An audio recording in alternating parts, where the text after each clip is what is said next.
내일이 이승만 중국 대통령님이 돌아가신 게 54주년이라는 날입니다. 원래 오늘 윤천 우리 연구원장께서 말씀을 하게 돼 있는데 제가 바꿨어요. 그런데 이승만 초대 대통령이 어떤 분인가 하는 것을 알고 참여하는 게 좋지 않습니까? 그리고 이승만 대통령을 우리가 이 시대에 정확하게 알아야 하는 것이 대단히 중요합니다. 지금 우리가 북한과 체제 전쟁이고 역사 전쟁하고 있다고 그랬죠? 그 중심에 북한은 김일성이를 우리 민족의 지도자고 영웅이고 김일성 왕조 체제로 이 나라를 이끌어가야 된다고 생각하는 거예요. 우리 대한민국은 당연히 대한민국을 건국한 이승만 대통령이 우리 민족을 지도자고 이 자유 대한민국을 이 역사를 이끌어가야 당연한 거 아닙니까? 그런데 이 대한민국 국민의 절반 이상이 김일성 사상을 오염돼서 이승만 대통령이 이제 앞제비를 와서 비식민지를 건설했다는 거예요. 우리 민족을 팔아먹었다는 거예요. 대한민국을 태어나서 남자는 재수 없는 나라라는 거예요. 6.25 때도 이승만이가 미국을 데려오지 않았더라면 그때 통일이 됐다는 거예요. 오늘 이승만 그들은 대통령을 소개하겠죠. 이승만은 우리 민족을 분단시켰고 우리 민족을 통일을 방해한 민족의 원수고 적이고 원인이다 이렇게 설명하기는 자신과의 어린아이들이에요. 여러분들도 그런 소리 들어봤죠? 과연 그러지 않을 것을 제가 말씀을 드리고자 합니다. 이승만 대통령께서는 1875년 3월 26일 날 황해도 샘산에서 태어났습니다. 지금도 우리 건국 대통령 이승만 고향을 알아야 되겠죠? 이 헌병한 고향 어디입니까? 어디요? 황해도! 저는 경남 고성 아닙니까? 우리 조진 대표 고향은 어디죠? 대구! 우리 정말 이승만 대통령 각하의 고향은 황해도 팽산이다 하는 정도를 압시다. 그리고 내일은 돌아가신 지 54주년 되는 날이다 하는 정도를 기억을 하자는 것이죠.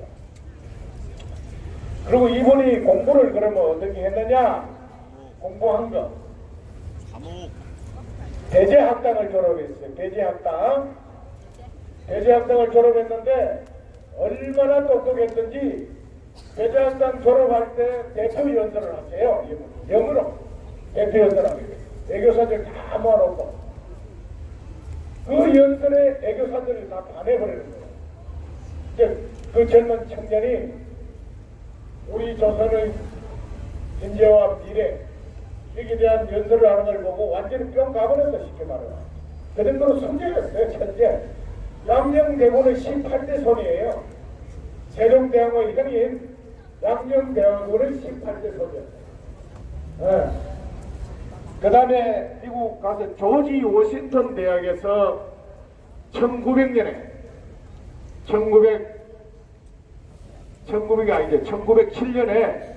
조지 워싱턴 대학에서 대학 학사를 따는 거예요. 그리고 하버드 대학에서 석사를 땁니다. 그리고 프린스턴 대학에서 박사학위를 따는데 3년 만에 학사, 석사, 박사를 다 마스터한 거예요. 얼마나 천재입니까? 그러죠? 저희들 육군사관학교 나온 동기들이 과거에 미국에 가가지고 박사학위를 따러 가가지고요 3년 만에 따오면 그거 아주 천재라고 그랬어요. 육사 출신이나 3년 만에 박사 땄어요. 일반 대학생들은 그거 못 땄어요. 서울대학교에서 육사 정신을 때리 박으니까 2년 3년 만에 박사 따온 사람이 있었어요. 그런데 보통 5년 7년 막 걸립니다. 그런데 이분은 학사부터 석사, 박사를 3년에 마스터했다 이거야. 박수! 정말 우리가 존경에 맞아. 그리고 배재학당을 졸업하시고 이분이 박용호다 이런 분들하고 개화 운동을 하세요. 하는데 고종황제한테 압박을 가요. 입헌 군주제하자. 우리 왕조 안 된다 이거야. 이 양반은 처음부터 우리 민족이 깨어나서 발전하려면은 고리타분한 왕조 체제 갖고는 안 되니까 왕은 상징적으로 국가 원수로 남아있고 조정 정책은 대신들이 내각에 의해서 이끈 입헌군주제 하려고 한 거예요. 이거 데모를 맨 먼저 시작하신 분이 이 대한문에서 데모를 한 거예요. 만인 공동체를 만들어서 만 명이 모여서 우리가 고종황제한테 호소를 하면 관철할 수 있다 해가지고 만 명을 조직해서 대한문 앞에서 우리가 마치 박근혜 대통령 탄핵 무위를 외치듯이 거기서 데모를 한 거예요. 했는데 뭉치면 살고 흩어지면 죽는다 하는 이승만 대통령 유명한 말이 있죠. 이 말이 끝에 놓은 말이야. 6.25 때 놓은 말이 아니야. 하도 그 앞에 데모를 해제키니까 고종황제가 시정을 시켜가지고 그래 너희들 얘기 들어줄 테니까 해산해라 했잖아.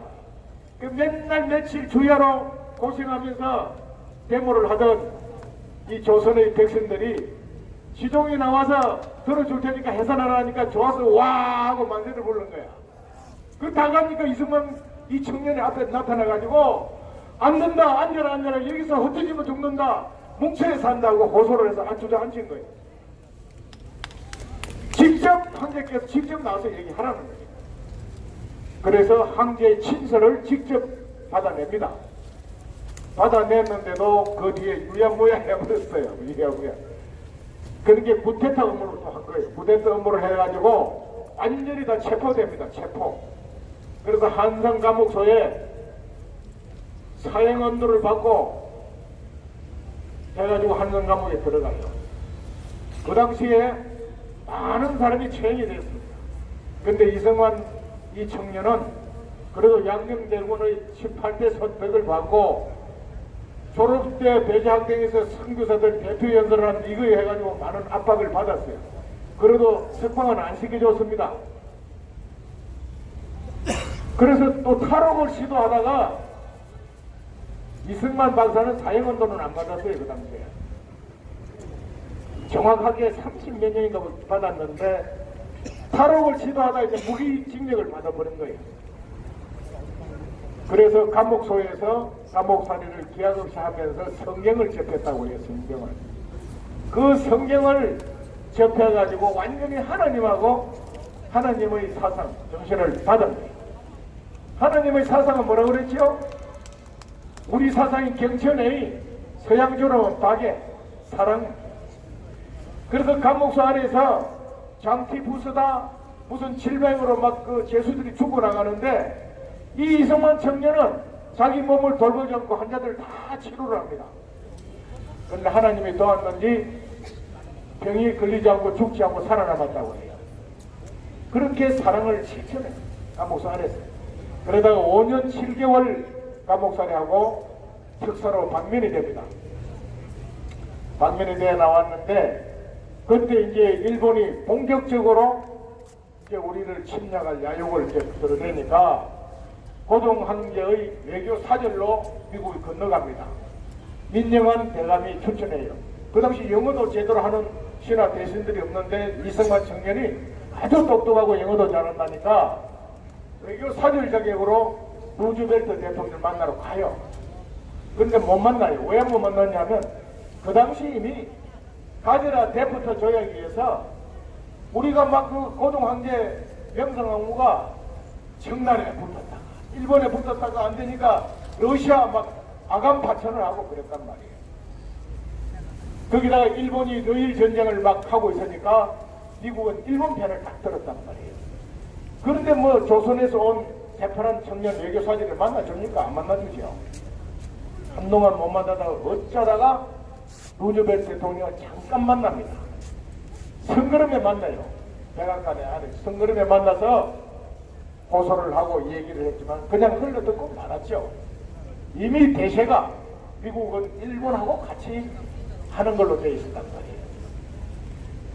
그래서 식민지로 넘어가니까 다시 귀국을 했다가 워낙 탄압이 심해지니까 다시 미국으로 건너가십니다.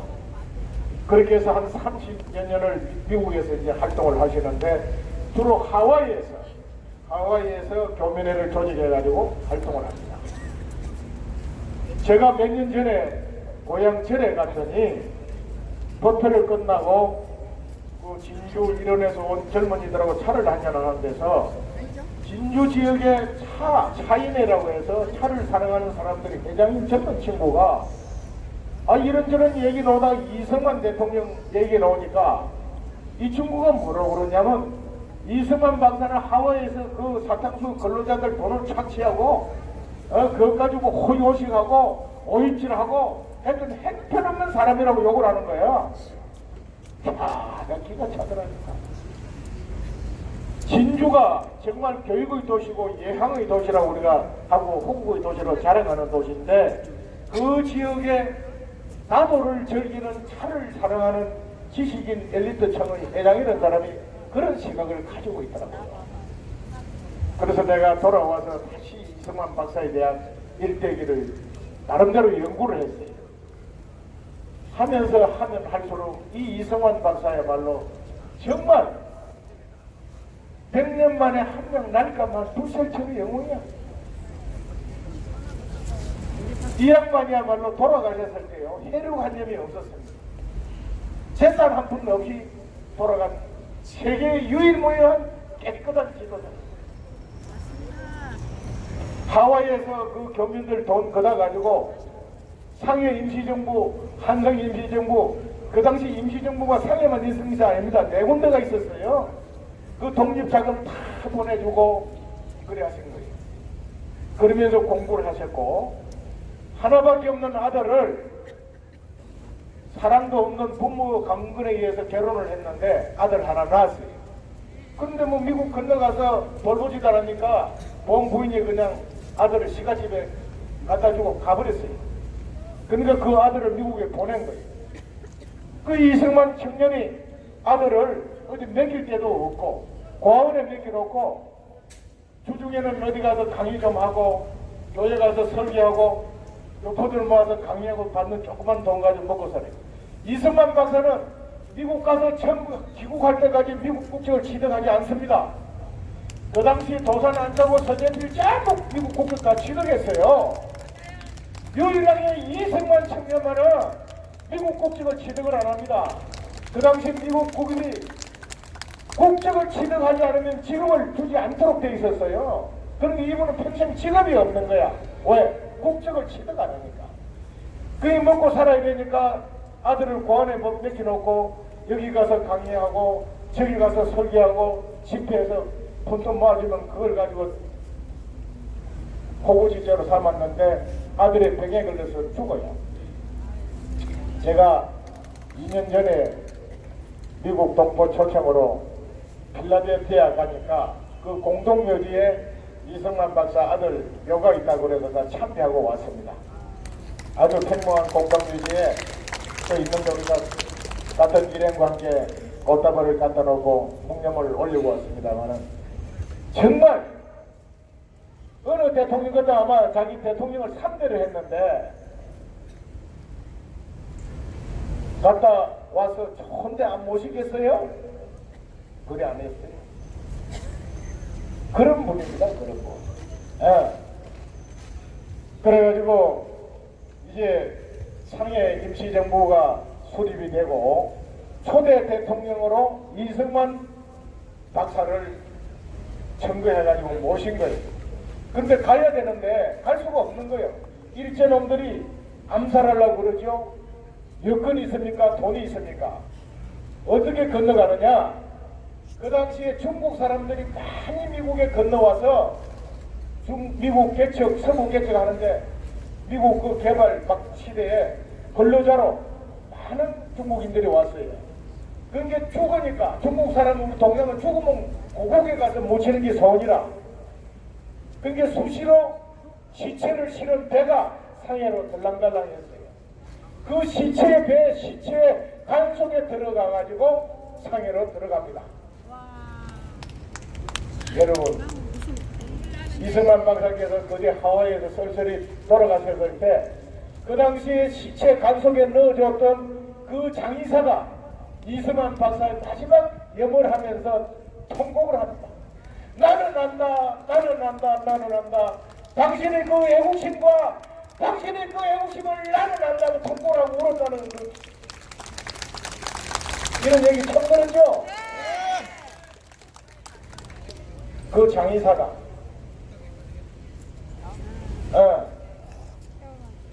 상해 건너가서 조국 독립운동을 하기 위해서 가야 되는데 돈은 없고 정규적인 여권 내고 뭐 할 처지도 못되고 직업이 없으니까 미국 국적이 아니까 여건도 안 나는 거예요. 그 중국 사람들 썩은 시체 속에 같이 실려갔는데 그 실어준 분이 돌아가실 때 염을 한 분이었어요. 그 노인네가 염을 하면서 나는 안다, 나는 안다. 당신의 그 애국심과 충정을 나는 안다 하면서 눈물을 흘리면서 염을 했다 하는 기록을 보면서 최고 뜨거운 눈물을 흘렸습니다. 그런데 이 썩은 개새끼들이 반가르게 때려봐도 못하는 놈의 새끼들이 말이야. 이승만 박사를 독재자다, 친일파다, 이지압적이다, 이 민족을 팔아먹은 분단의 요롱이다, 이런 욕을 하는 거예요. 그는 김일성이와 그 패거리들이나 그런 소리 하지 왜 멀쩡한 대한민국에서 이승만 박사가 근무한 자유대한민국의 자유를 누려 사는 대한민국 국민이 그런 소리를 하냐 이거야. 맞습니다.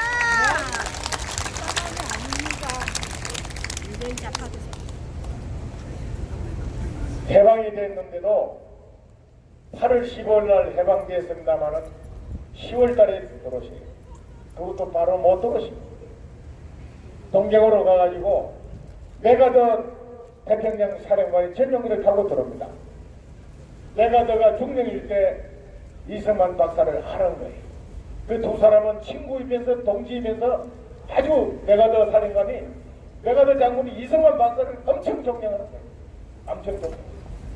그리 들어오니까 그때 이미 박헌영이 등등해서 우리 대한민국에 북에는 소련이 김일성이 압제해가지고 북조선 인민공화국을 건설하고 있는 과정이고 남쪽에는 벌써 박헌영이를 중심으로 해가지고 우리 국민들의 75%를 남노당에 조직을 해가 명단을 딱 가지고 박헌영이가 이승만 박사 오니까 제가 조직 다 해놨습니다. 이걸 가지고 인민공화국 만들어서 대통령 하십시오 이렇게 제의를 합니다. 이런 기하에 거절합니다. 공산주의 가지고는 우리 민족을 우리 백성을 잘 살게 할 수 없어. 딱 이 한마디 거절을 합니다. 그 당시의 기록을 보니까 자유자본주의 국가 자유 대한민국을 근거로 하자는 국민율은 12%밖에 안 돼요. 12%. 75%가 공산주의 국가 건설하는 거예요. 왜? 그 당시 우리 조선의 백성들은 자본주의가 뭔지 공산주의가 뭔지 모르는 거예요. 특히나 자본주의에 대해서는 전혀 개념이 없었고 공산주의자들이 날린 거예요. 그 당시 우리 조선 국민들의 90% 이상이 농민이었어. 그 농민의 90% 이상이 소농농이야. 10%가 땅과 지주, 땅 다 가지고 왕족과 그 근문세가들이 땅을 다 가지고 있고 90%의 백성들이 소장농이었단 말이에요. 이 사람들을 찾아다니면서 여기 도장 찍으면 네 소장하는 거 네 앞으로 이전 등기해준다니까 다 찍어준 거예요. 예. 그러니 그 75%의 인민공산주의 하자는 것을 뿌리치고 19%밖에 안 되는 그 지지 가지고 자유대한민국을 근거로 한 위대한 지도자였다. 이승만이라는 걸출한 인물이 아니면 할 수 없는 일을 해낸 거예요. 그래서 어제 제헌절이었잖아요.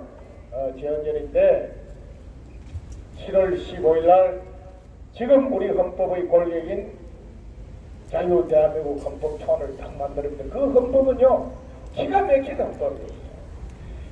그 헌법이 나와서 남녀노소 19세 전부 선거권을 피선거권을 다 준 나라는 그 당시에 가수 손가락도 안 꼽혀. 여자들한테 선거권 준 적 얼마 안 됩니다. 영국도 프랑스도. 그때 면장 선거까지 다 했잖아요. 직선제로. 완벽한 민주주의를 한 겁니다. 그래서 저는 그렇게 얘기합니다. 이승만이라는 이 인물이 수천 년간 절대 권력을, 주권을 왕이 행사하던 그 주권을 백성에게 되돌려준 최초고 유일한 최초 인물이었다는 거예요. 그게 얼마나 위대합니까? 여러분, 우리 다 정보 있고 성을 가지고 있죠? 조선 말기만 하더라도요, 우리 국민의 절반 이상이 성이 없었습니다. 성이 없었어요. 조선 말기는 얼마나 더러운 나라였느냐 하면, 장관은 집에 부리는 종하고 관계를 해서 자식을 놓으면 그건 종이고, 그 종을 사고 팔고 자기가 난 딸과 아들을 돈을 갖고 사고 팔고 하는 그런 썩어 빠진 나라였습니다, 여러분. 그 조선 500년 찬란하다고 하는데 중기 이후로 내려오면서요, 썩어 빠진 나라였어요. 썩어 빠진 나라. 성이 없었다니까? 지금 뭐 자꾸 자기가 양반이고 옛날 조선까지 뭐 정선판도 안 하는 사람 없잖아. 종살이하고 노예살이 하다가 성도 없다가 해방이 되면서 노예제를 폐지하고 하면서 전부 보성 살던 주인한테 갖다 바치고 성 받고 만들고 이렇게 해서 다 성가 준 거예요. 그 7% 10%도 안 되는 지배층이 철저하게 백성들을 짓밟았단 말입니다. 지금 북한이 바로 그런 나라라니까요. 1%도 안 되는 공산당 핵심 간부의 자기들이 권력을 유지하기 위해서 99%의 백성들을 종처럼 노예처럼 부리는 바로 2조 조선 왕조보다 더 비참한 상태가 이어지는 것이 북한이다 이거야. 그런데 그놈들이 주장하는 우리를 먹기 위해서 우리 정신을 병들기 위해서 분열시켜서 만들기 주장하는 그거를 맞다고 하는 이 썩어 빠진 대한민국 백성들이 되어가는 이것이 과연 우리가 자유를 누릴 수 있고 행복을 누릴 수 있는 국민의 자격이 있느냐 하는 겁니다, 여러분.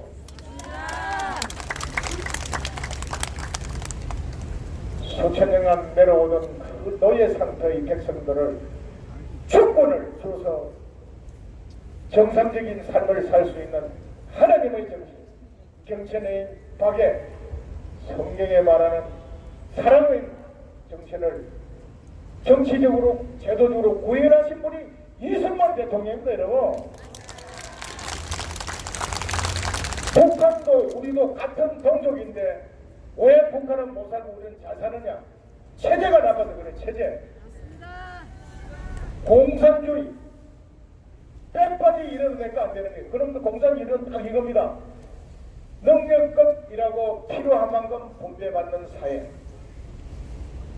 내가 장애자가 돼서 내가 힘이 없어서 하나만 일해도 내가 필요한 건 나라가 다 준다는 게 공산주의. 처음에는 좋았어요.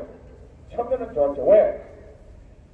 수백 년간 양반 지주가 다 가지고 있던 논밭, 일제 30년쯤에 일본 놈이 가지고 있던 적산과 몽땅 빼들어서 백성, 인민 열어본 겁니다. 우리 같이 공동소유해서 같이 일해서 같이 먹고 살읍시다 했을 때 얼마나 좋았겠어, 그때는. 그래서 우리가 7.4 남북 공동성명회가 이후락에 갔다 올 때까지 해도 북한이 우리보다 잘 살았어요, 72년도까지. 이후락에 개성에 가보고 그 당시 스프링 쿨러가 막 정원에 돌아오는 걸 보고 깜짝 놀라와서 박정희 대통령이 얘기했어요. 아, 북한이 우리보다 훨씬 낫습니다. 그래서 박정희 대통령이 유신 체제를 선포하면서 우리도 다 잡아서 빨리 저놈들을 따라잡아야 되겠다 유신 체제를 한 거예요. 어쨌든 그때까지만 하더라도 천리마 운동, 천사푸고 한번 허리펴기 운동, 벨보기 운동 해가지고 막 그 새벽부터 밤늦게까지 일 시키고 같이 소위해서 같이 먹고 살자니까 정말 열심히 일한 거야 이 사람들이. 군장을 막 달아줘서 주름주름 달아주고. 그런데 10년 가도 20년 빼빠지게 일해도 일하면 할수록 지배층이 늘어나니까 공천에서 걷어가는 게 맞고 내한테 돌아오는 게 적은 거야. 무슨 의사를 해도 무슨 학자를 해도 뭐 트럭 운전소를 해도 이게 뭐 평등사회를 해가지고 더 주는 법이 없어. 누가 머리 굴려가지고 좋은 상품 만들고 일과 후까지 열심히 일해서 하는 놈이 누가 있어. 감독자 볼 때나 하는 체하고 안 보면 안 하는 이런 사회가 되어가면서 저기 못 살게 돼버린 거예요. 지금도 북한의 땅이 좁았어. 가뭄이 들어서 식량난에 허덕이는 게 아닙니다. 일을 안 하는 거예요. 일을. 백반이 돼가지고 잘 지어봤자 가을 때마다 그다 가는데 왜 하냐고. 제도가 나빠서 못하는 거예요. 근데 이승만 대통령 공사주의 안 된다, 자본주의 해야 된다 해서 자본주의. 내가 일한 만큼, 내가 머리 굴려서 개발한 지식만큼, 내가 머리 굴려서 만드는 상품만큼 전 세계 수출해서 법만큼 맺게 되니까 잠안 자고 연구하고 노력하고 공부해서 기업 일으키고 수출해서 그래서 잘 사는 거 아니에요? 그 틀을, 기반을 만들어 주신 분이 이승만 대통령이 박사였다고요. 그 바탕 위에서 어떻게 할 거냐를 가르쳐 주신 분이 박정희 대통령이었다고요. 멍석을 이승만 대통령이 깔아준 거예요. 그 멍석에 춤추고 놀면서 어떻게 그걸 정확하게 분야별로 지도하고 가르친 분이 박정희 장군이었어요. 그래서 이렇게 됐는데 이 두 분의 걸출한 인물이 아니면 김일성이가 벌써 먹었을 텐데요. 국내 김일성이 지령받고 없는 간첩들, 건국과정에서 6.25 과정에서 그것이 답인 줄 알고 붙어가지고 싸웠다가 완전히 개피본 빨갱이 후손들, 이것들이 그냥 계속해서 이승만은 이제 앞잡이, 박정희는 일제 앞잡이, 독재자 이렇게 몰아붙였다는 거야. 나도 고등학교 다닐 때 고등학교 역사 선생님이 가르치는 게 그거예요. 사사오입게요. 직선제를 하다가 처음에 간선제로 대통령이 되지. 전쟁이 나서 난리인데 국회 안에도 프랑스가 북한 간첩이 들어와 있는 거예요. 그 전쟁 속에 이건 정권을 유지하지 않으면 뺏기게 돼 있는 거예요. 그래서 무리했지만 개헌을 추진해서 직선제 개헌을 한 거 아닙니까? 그래서 한 표가 부족한데 0.몇 표를 그걸 이쪽으로 옮겨가지고 한 걸 그 사사오이 개헌했다. 지금도 우리 고등학교 선생 백목을 하얀 백목을 그냥 칠번에 팍팍 쫓아가면서 이승만 이 개새끼가 이렇게 해서 백성을 속여가지고 독재를 했다고 막 가르치고 지금도 생각하다니까 우리 것도 그런 줄 알았지. 지금도 그렇게 다 가르치는 거야. 그날 육군사관학교 가서 정통 역사를 공부를 하고 또 인간에서 우리 민족의 역사, 우리 국사 근대를 공부를 하면서 특히 절에서 그 차이나라는 회장놈이 이승만이고 오입쟁이고 노름꾼이고 완전히 그랬더니 서로 총격을 받아가지고 이승만 대통령에 대해 연구를 한 거에 대한 스토리를 내가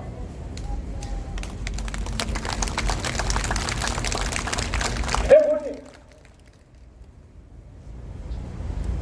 그래서 이 이승만 박사야말로 귀국해 오는 과정 와서 이제 하는데 그 당시에 하지 중장이 군정을 실시를 했는데 군정 하에서는 공산당을 배치한 게 아닙니다. 제4대 정당을 모두 다 정치인에게 허용했습니다. 북한은 소련군이 김일성이를 딱 앞세워가지고 뒤에서 다 조정하지만 자기 앞에 안 드러나는 거예요. 공산주의 놈들이 그렇게 치밀하고 무섭습니다. 자기는 뒤에 없어요. 딱 김일성이 앞세워 젊은 색다른 35자를 평양 군중대에 앞세워놓고 전설의 김일성 장군이 일제와 싸운 전설의 김일성 저 사람이다 말이야. 저 사람을 중심으로 우리 뭉쳐서 우리 민족 국가 건설하려고 연설하게 해준 거예요. 밤에는 살짝 불러가 꽃이 다 오르고. 그러나 미국은 와서 자기들이 점령을 해가지고 다음 민정이양 때까지 군정을 한 거예요. 군정을 하면서 제정당 사회단체 다 인정했어요. 왜냐? 그 당시에 빈센트라고 하는 미 국무성 국장이 소련 간첩이었어요. 하지한테 지정되는 거예요. 자본주의, 자유 대한민국 건국하라는 게 아니고 공산주의 복권하고 연결해서 나중에 공산주의 건설하게 해주려고 제4회 정당 단체 다 허용하라 했다. 그때는 지금이나 이 정부파 안에 75%가 공산주의 국가 건설한 나라니까 다 허용하면 자연적으로 공산주의 국가 건설되고 자기들은 빠져나가면 됩니다. 이게 사실이에요. 그런데 그 이승만이라는 칼출한 인물이 이미 상해 임시정부, 한성 임시정부 이런 등등 임시정부에서 그 당시 가장 건축하고 뛰어났기 때문에 또 많은 뒤에서 자금을 국내에서 좀 거다서 하는 게 그 몇 푼 된 거죠. 지원하면서 싸운 투쟁한 그거를 해서 독립운동을 한 공산당 주의 사람들은 저쪽 소련이나 중국, 어택동이 김일성한테 가버리고 깨끗하고 순수한 민족 지도자들이 와가지고 이승만 대통령을 중심으로 이 자유국가를 건설한 겁니다. 그 중심 인물이 있기 때문에 그래서 우리가 개인 소유를 인정하는 자본주의 그리고 주권 재민 헌법 1조에 자유민주공화국이다. 모든 주권은 국민에게 나오고 모든 권력도 국민으로부터 나온다고 헌법에 딱 명시했습니다. 이것 덕분에 같은 동족이지만 북한은 저렇게 못 살고 인권 없이 숨도 못 쉬고 들이 사는 나라가 됐고 우리는 풍요를 누리면서 자유스럽게 사는 나라가 된다. 내가 이 풍요를 누리면서 잘 산다 하고 방송을 하게 얘기하니까 저 새끼는 육군 중장까지 되고 기무사령까지 하니까 배가 불러 터져서 전설하는데 이리 댓글 같은 놈들이 있더라고. 여러분 나 그렇게 풍요하지 않습니다. 재산 없어요. 깨끗한 월급 담배도 한 대 안 잡히우고 술도 한 잔 안 먹고 자식 키우면서 마누라가 안쓰러 애들 옆에 애들 겨우 지방간 마을에 사는 거 외에는 없어요. 그러나 나는 그걸 굉장히 부자로 생각합니다. 나는 우리 자식들하고 마누라한테 나는 부자다. 진짜 부자예요. 지금부터 50년 전 생각해보라니까 우리 시골에 50호 되는 거 어쩌네요. 하루 밥 3끼를 먹는 집이 50호 중에서 30호도 안 됐어요. 시커먼 벌밥 먹었고 어디 가서 돈 한 번 벌 데가 없었다니까. 집에 똥장물하고 찌개밖에 없어서 예약까지 없었다니까. 라디오 한 대가 없었고 유성기 축구기 한 대가 없었어요. 우리 동네는. 신발도 검은 고무신 신고 다니고 없는 집안들은 그 자동차 배 타이어를 잘라가지고 타이어를 신발 만들어 신고 다니잖아요. 근데 그 집신을 신고 있었어요. 내가 어른들은. 지금 고향에 가면요. 내가 나만다 타고 갑니다. 마누라하고 1년에 한두 차례 집안 몇 대 차례 다니다 가보면 내만 나만다를 가지고 몰고 타고 와요.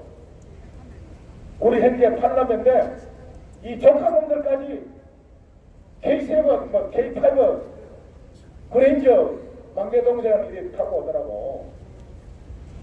시골에 사는 그 공사집고 어장하는 놈은 차가 세대요. 지 자가용 있고 지 아들놈 자가용 있고 봉고차 있고 털이 있고 네 대네. 중학교밖에 안 나와. 그게 평등한 거 아니야? 많이 배우고 고직해서 잘 사는 게 아니다 이거야. 이게 우리 자본주의 자유대한민국인데 내가 이 풍조를 누린다고 하니까 내가 진짜 엄청나게 많아서 흥청망청 하니까 살기 좋아서 그런 줄 안다니까.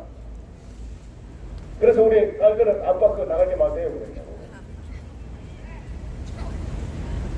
어쨌든 이승만 대통령께서 자본주의 대한민국, 자유민주주의 국가를 건설한 이 위대한 결단 때문에 우리가 그나마 밥술로도 먹고 있고 자유를 누리고 사는 거 아닙니까? 아, 북점 있는 거야. 가끔 갚으면 되고 없으면 그냥 죽으면 까지는 거야. 크게 걱정하지 말라고. 열심히 쉬면 됐어 그냥. 어쨌든 비는 좀 있지만 얼마나 좋은 세상입니다. 우리가 육사 다닐 때 선배들이 미국 유학 갔다 와서 우리 마을하고 얘기하는 미국 위대한 점을 얘기하는 게, 야, 미국 가면은 차가 같은 차종이 거의 구경을 못한대.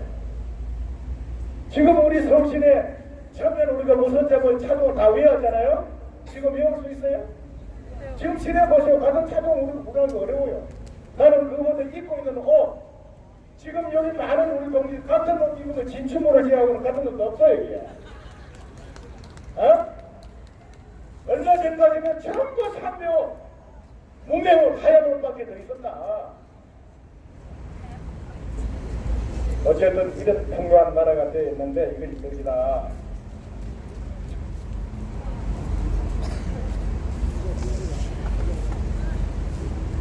그리고 이제 6.25가 나버렸어요. 이 6.25란 전쟁이 비극이었지만 이 6.25를 통해서 우리가 한미 상호 방위 조약을 체결했습니다. 6.25 과정에서도 유엔군들은 미국 사령관은 미 8군 사령관은 산발선을 돌파를 안 하려고 그랬습니다. 정지 명령을 시켰다니까. 그런데 이승만 대통령께서 3, 4단에다 설적 사단한테 문을 떼어버려. 올라가라.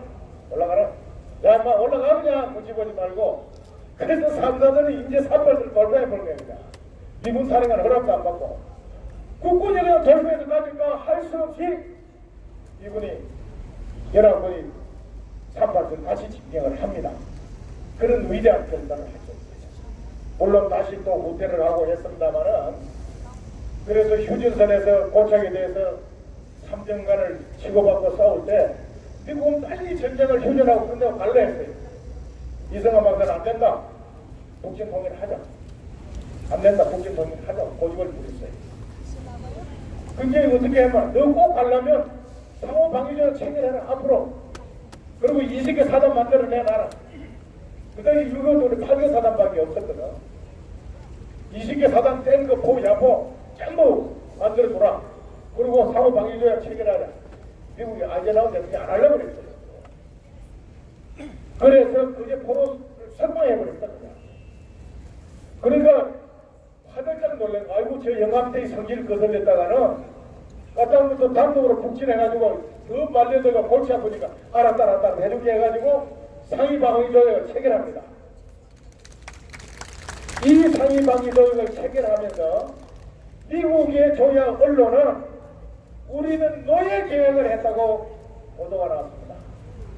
저 아시아의 한중 지평에 있는 아무것도 없는 저 나라하고 평생 우리가 지켜주는 노예 계획을 했다고 되어 있다니까.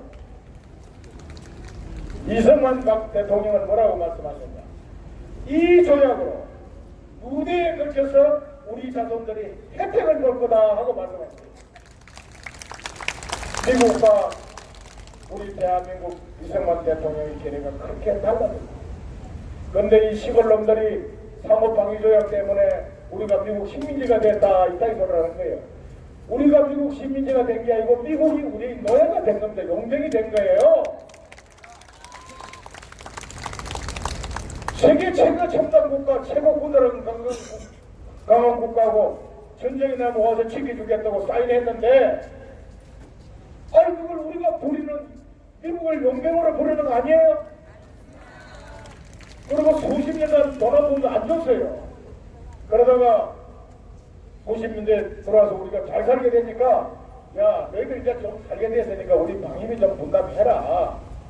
그것도 뭐 우리 미군 장병이나 임금이나 우리 장병들 전투 물자 사는 걸 안 하는 게 아니고 너희들 공무원 우리가 월급 주고 하니까 그 공무원들 월급 좀 주고 우리 미군 장병들 너희 땅에서 여도 먹고 자고 우리 살아야 되니까 집 좀 지어주고 이런 돈 좀 달라 해가 시작할게.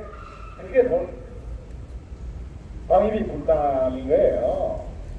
어? 그걸 좀 주는 걸 가지고 그 생 지랄병을 하는 거야. 어?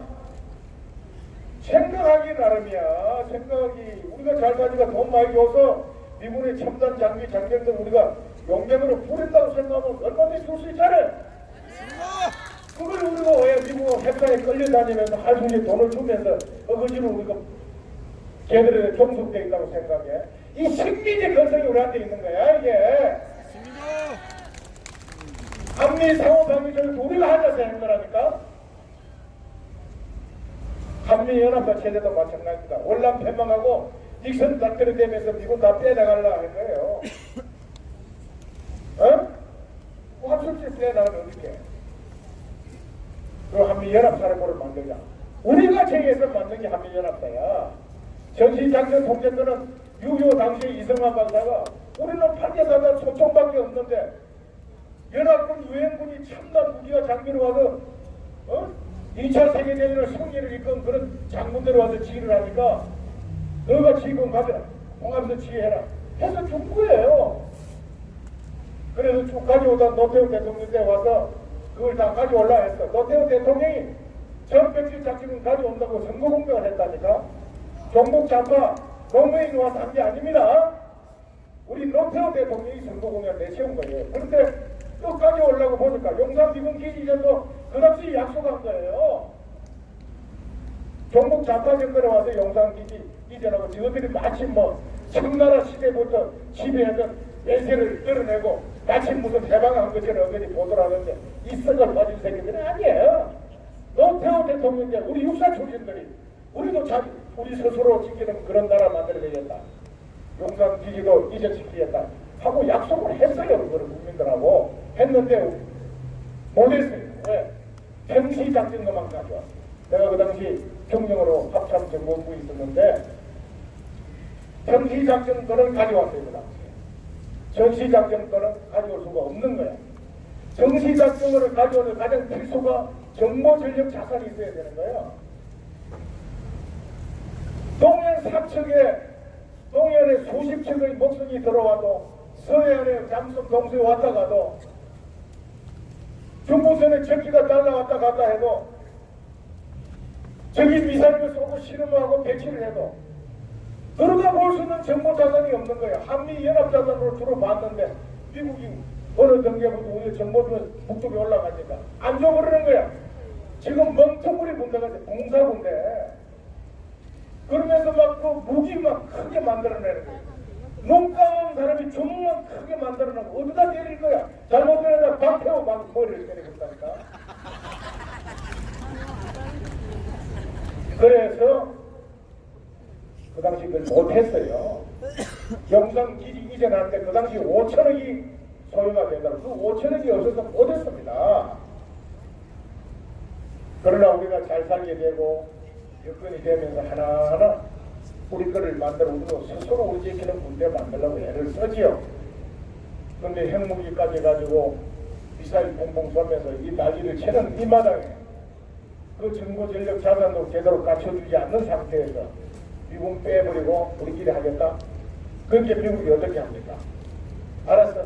나 대한민국 너희들 너 알았어 해. 대신에 한반도 전체 공산화 되는 거 형한테 못해. 중국한테 못 내줘. 러시아한테 못 내주는 거야. 저 김일성이 인간 타락 국가한테 못 줘. 유엔사를 크게 만들었어. 현동으로 옮겨가지고 국적 기지를 강하게 막 100만 평에다 아주 크게 만들어버렸어. 그 사람들끼리 다 내다보는 거야. 지금 평택에 이제 통합이 안 됐더라면 이 난리를 칠 때는 어떻게 되겠어? 그 사람들 하나하나 내다보고 평택에 100만 평에다가 이 흩어져 있는 부분을 싹 다 모았어. 그래서 유엔사를 강하게 키우는 거예요. 딱 제가 중국 김정은이 그렇게 널 막 까불면 죽이는 거야 이 새끼들아. 대한민국 손대지 마. 딱 이 장치한 거예요 이번에. 그래서 너무 걱정하지 말라는 거예요 내가. 정권만 가져오면 돼. 정말 여러분 미국 사람 국민들은 이런 전략 전술까지 대비하는 건데 그 사람들 우리가 뺄 수가 별로 없어.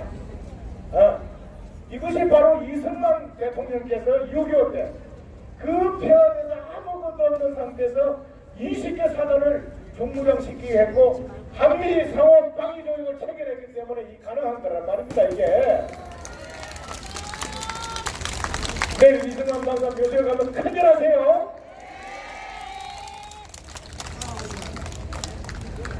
자, 그리고 우리가 3.15 부정선거를 자꾸 이승만 박사한테 탓을 돌린 대통령 돌렸는데 그 당시에요 이승만 대통령은 무투표 당선이었어.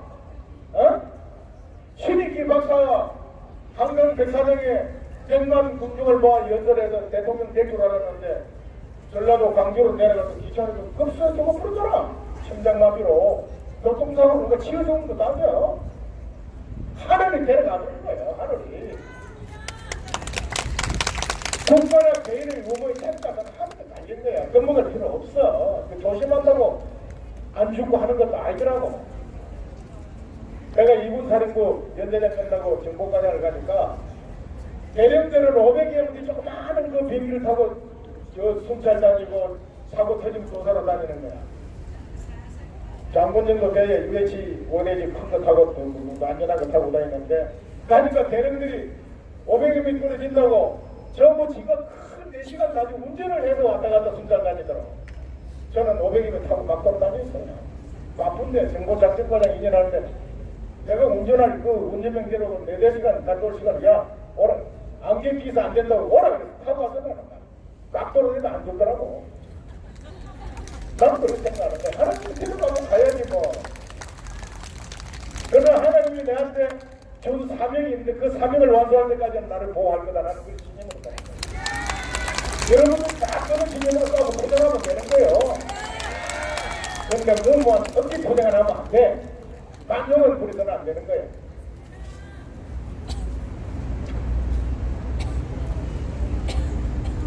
이승만 대통령은 무투표 당선이 확정된 상태였고 이희봉 부통령이 어거지로 해보려다가 이게 엉터리짓을 한 거야. 그러나 어떻게 대통령이 책임져야 되까. 그리고 경무대에 계시는데 막 그 군중들이 소리가 들리고 총소리가 들리니까 저게 무슨 소리냐 하고 물으니까 아까 하야하라고 지금 백성들이 들기를 합니다 하니까 돈만 안 하고 그래 백성이 하야하라고 내가 해야지. 여러분 바로 나가서 물러나십니다. 아십니다. 그분의 공적과 그분의 애국심과 애민사상을 생각하지 않고 사소한 그런 문제를 가지고 터집을 잡고 흠을 잡아서 한다.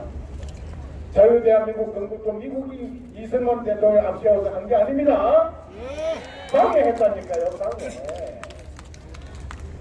그걸 물리치고 근무하신 분이고 아무것도 없는 상태에서 20개 사단을 만들고 우리 코리를 비틀어가지고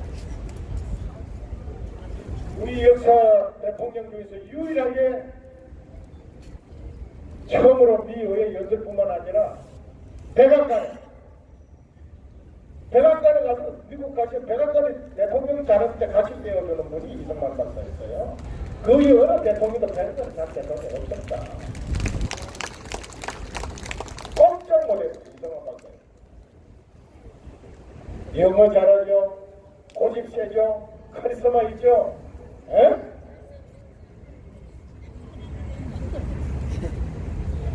마지막으로 이분이 결혼한 에피소드도 얘기를 해줄게요. 그 프란체스카 여사하고 나이 차이가 몇 살 난 줄 압니까? 몇 살 차이 아는 사람? 26살 차이 나요. 평생을 혼자 지내요. 독신으로 지내다가 헤이그에 그 당시에 외교 사절로 가십니다. 근데 돈이 없으니까 저녁을 먹으러 조그만 카페 같은 테라스에 갔대요. 갔는데 자리가 없는 거예요. 근데 프란체스카 그 처녀가 부모들하고 같이 여행을 와서 자리에 앉아 좌석이 하나 비어 있었대요. 그게 이 노신사가 가가지고 그때 아마 이승만 박사 60이 넘었어요. 내가 이 합석을 좀 해도 되겠냐 하니까 합석을 허용한 거예요. 그게 인연이 된 거야. 부모들이 얼마나 반대했어. 이승만 박사가 결혼하자고 콜 한 게 아니에요. 이 프란체스 처녀가 19살인가 이 박사 꼭장 가버렸네. 그럼 계속 편지 보내고 구애하고 그래가지고 이 박사는 안 하려고 그랬어요. 26살 차이 나는데 그 누가 그거 하려고 그러겠어요. 정식으로 결혼을 하자는데 그 결혼을 합니다. 결혼 선물 뭐 준 줄 알아요 여러분? 몰라요. 뭐 아는 사람? 내가 저녁 사줄게. 한복. 어머니한테 물러받은 참빗, 머리 긴 참빗을 지어줍니다. 내가 당신한테 줄 건 없고 우리 어머니가 내 장가갈 때 며느리한테 주라고 받은 이 참빗 하나를 준다. 이걸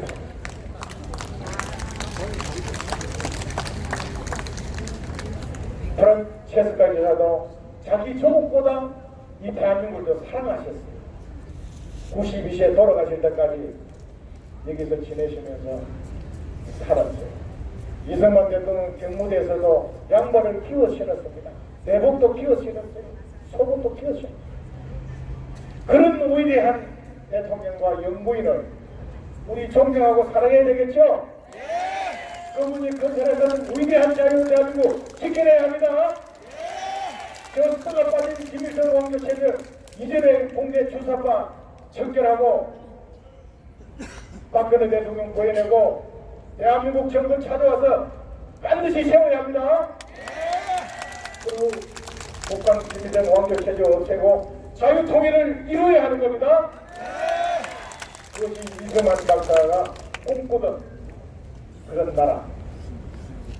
비록 지금 우리는 소수고 힘이 약한 것처럼 보이지만 하늘이 우리 편이고 이승만 박사께서 우리를 도우고 있고 박정희 대통령 각하께서 우리를 도웁니다. 근데 54주기를 만나서 정말 내일 가서 우리 이승만 박사 프란체스카 여사 네 분께 큰절하면서 우리 길이를 따지고 옵시다. 감사합니다.